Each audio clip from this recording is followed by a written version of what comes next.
No tervist siis kõikidele. Tänases kokandusvideos me teeme sellist Eesti magustoitu nagu kamakreem ja seda on väga-väga lihtne teha, et mitte segi ajada siis kamavahuga. Kamavahu jaoks oleks vaja miksrit ja vahukoort, et kamavahtu me täna ei tee. Aga asume siis asja kallale. Ühesõnaga, meil on vaja küpsiseid, meil on vaja Kreeka jogurtit, mis on väga-väga universaalne, sellest saab väga palju erinevaid magustoite teha.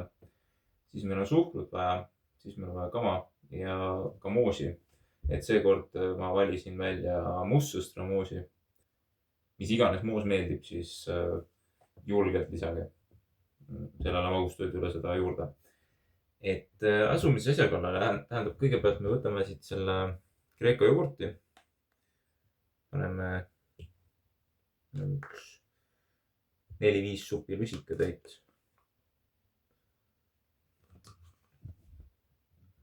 Loetavasti see kaader ei ole väga kehv. Nii et on näha. Ja veel see asi ka, et kui see toit siis lõpuks valmis saab, siis loomulikult maitseme ka seda ja siis näete nagu lähemalt. Et praegu arvatavasti näete ainult seda nii-öelda lauda, on ju. Aga see, mis siin tassi sees toimub, selleks peab mingi niimoodi näitama. Ühesõnaga, no igatahes siin on jah siis see Kreeka jogurt. Järgmisena me võtame suhkrut. Ma panin siia tassi sisse selle. No maitse järgi.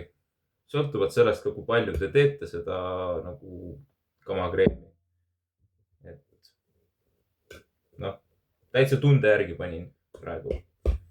Ja segate selle kõik kokku. Rahulikult. Ja kindlasti tasub jätta see kamakreem siukseks 15 minutiks umbes toatemperatuurile nagu, sest siis need maitsed nagu sulevad kõik nagu kokku. Et muidu see suhkur jääb nagu väga tükiliseks sees ja nagu see ei maitse nii hästi. Siis meil on kama, mis on üks peakomponente. Lisame seda. Seda võib väga julgelt lisada. Ausalt öeldes, mida rohkem on kama, seda parem see on. Nii et paneme kõik ära, mis mul siin tassis oli. Ja täpselt samamoodi jällegi täiesti tunde järgi. Et nagu ma ütlesin, mida rohkem, seda parem. Et ei pea kartma küll, et oi, panin liiga palju kama siia. Pigem suhkruga on see lugu, et nagu suhkrut ei tasu liiga palju panna, sest see maitse läheb nagu muidu väga-väga läigeks. Et suhkrut jällegi tunde järgi ja kama täpselt nii palju, kui hing ihaldab. Et ausalt, mida rohkem, seda parem.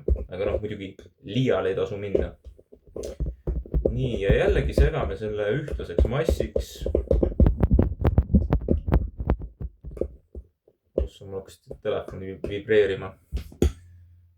Aga nüüd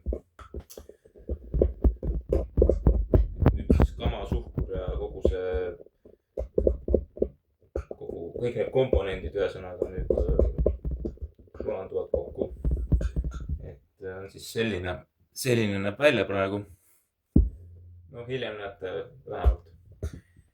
Siis kui kama, suhkur ja Kreeka jogurt on pandud, siis me lisame küpsised.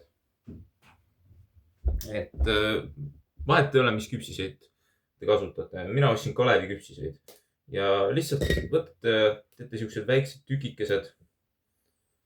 Et see annab nagu seda maitset ka juurde.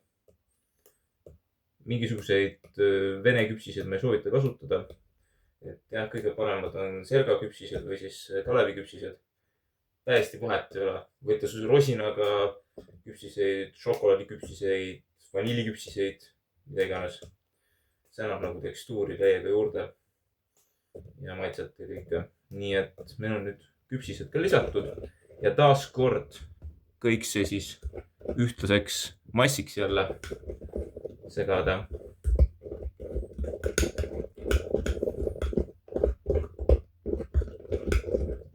täitsa ilmet andma. Võib-olla isegi ma tõstan selle kõik ümber, sellepärast, et kuna seganud olen seda siin hoogsalt, siis nii-öelda see ei näe just kõige ilusam välja. Aga ma arvan, et see on täitsa ok praegu. Nii et me võime hakata seda siis serveerima. Selleks meil on taaskord vaja kaussi. Kauss olemas ilusti. Ja serveerime seda siis.